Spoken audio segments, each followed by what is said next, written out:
खाली गाई छैन। यो घरको पनि वायरिङको काम बल्ल आज समाप्त भयो। हेर्न सक्नुहुन्छ आज यो घर ठ्याक्कै 7-8 महिनामा क्लियर भयो इलेक्ट्रिकको काम। हेर्न सक्नुहुन्छ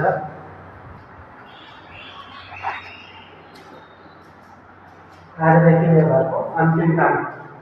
आज ठक्क हिसाब किताब दिने अनि ठ्याक्कसँगले आज भनेको होइन गाई खुट्टा बटाएर नै दिनु पैसा सेलर थाहा भयो ट्याक्कसँगले खुट्टा बटारेर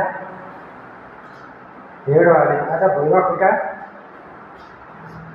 आज चाहिँ भुइँमा खुट्टा भन्ने कुरो देखिँदैन।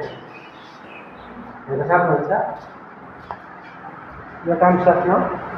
अब यो राउन्ड लगाएको कामको लागि यो भनेको चाहिँ हेभल्स कम्पनीको पङ्खा हो। हेर्न सक्नुहुन्छ है।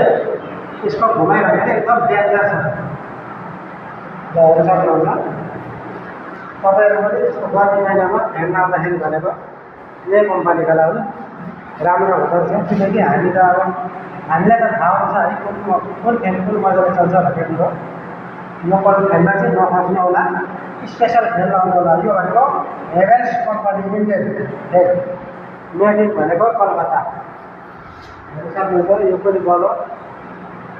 अब यो घर चाहिँ आउने थियो, त्यस कारणले गर्दा मैले भिडियो बनाइराखेको हो। यो घरको काम भनेको लास्ट आज जिम्मा दिने हो। हेर्न सक्नुहुन्छ। हस् त धन्यवाद। पैसा थाप्ने जान खाने जाने होला। बाई।